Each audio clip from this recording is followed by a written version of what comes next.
दोस्तों आज हम लोग बात करने वाले हैं तमिल मूवी गोट के बारे में, the greatest of all time. इसके एक्टर है विजय थालापति।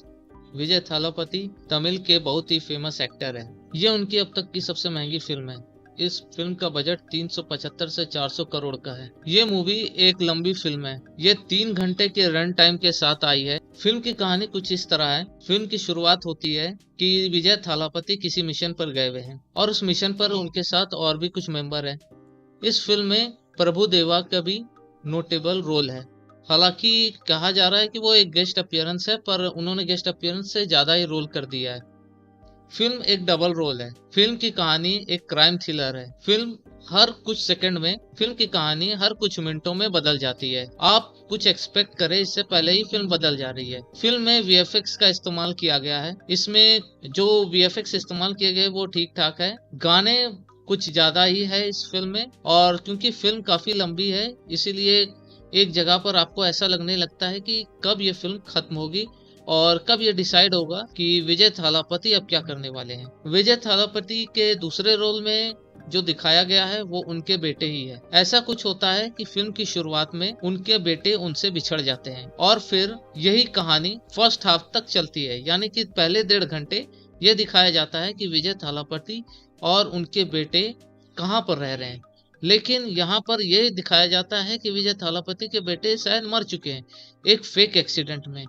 लेकिन अचानक 10-12 साल के गैप के बाद ये पता चलता है कि विजय थालापति के एक और बेटी हुई है और वो बेटी बड़ी हो गई, और कुछ दिनों के बाद उन्हें विदेश में विजय थालापति के बेटे मिलते हैं। फिल्म जैसे आगे बढ़ती है हमें यह देखने को मिलता है कि फिल्म के किरदार यानी कि गांधी, जो कि विजय थालापति है, वो अपने बेटे को देखकर खुश है। लेकिन जैसे ही उनका बेटा उनके घर पर आता है, ऐसे ही अचानक कुछ न कुछ उनके टीम के साथ होने लगता है। पहले उनकी टीम के जो हेड होते हैं जिनका नाम नजीर होता है, उन पर अटैक होता है। उन पर अटैक मेट्रो ट्रेन में होता है और उसी दौरान गांधी यानी कि विजय थालापति भी वहीं पे होते हैं और उन्हें ये देखने को मिलता है कि एक अनजान सा आदमी जिसके सर में हेलमेट लगा हुआ है वो नजीर पर हमला कर रहा है, और वो इसमें कामयाब भी हो जाता है और नजीर यानी कि विजय थालापति के जो हेड होते हैं वो मार दिए जाते हैं।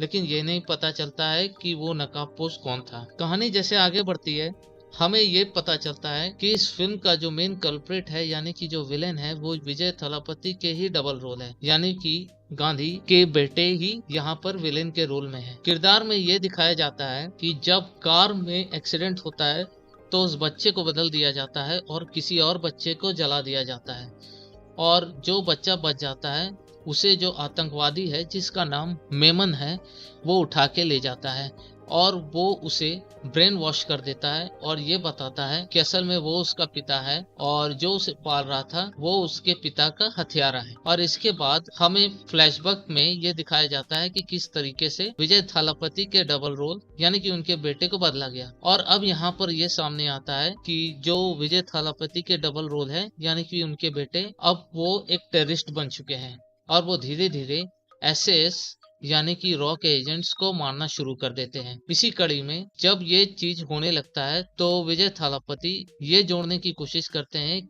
कि आखिर उनसे चूक कहाँ हो रही है और हर बात आकर के उनके बेटे में रुक जा रही है।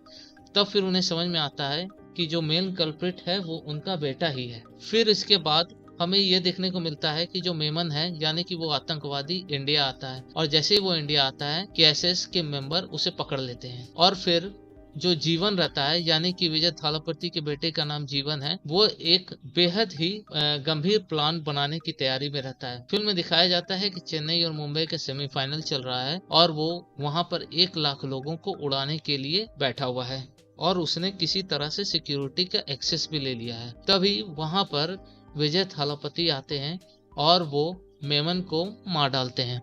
और इसके बाद जीवन, जो असल में विजय थालापति का ही बेटा है पर वो समझता है कि मेमन उसके पिता है, उसमें और विजय थालापति में काफी गंभीर लड़ाई होती है। और इसके बाद हमें यह देखने को मिलता है कि विजय थालापति एक ऑफिसर के रोल में है और उन्होंने अपने बेटे को ही शूट आउट कर दिया। तो ये कुल मिलाकर एक अच्छी फिल्म थी और आप इसे एक बार देख सकते हैं। फिल्म के कुछ गाने ऐसा लगता है कि जबरदस्ती डाले गए हैं। फिल्म एक अच्छी मूवी है और ये थिएटर्स में अच्छी चल भी रही है। अगर आप हमारे चैनल में नए हैं तो दोस्तों लाइक और सब्सक्राइब करना ना भूलें। नीचे जो रेड बटन आपको दिख रहा है उसे जरूर से क्लिक करें और बेल आइकन को भी दबाएं। और साथ ही ये भी हमें कमेंट में बताएं कि आगे आप कौन सी फिल्म का रिव्यू देखना पसंद करेंगे। आशा करते हैं आपका दिन अच्छा गुजरे।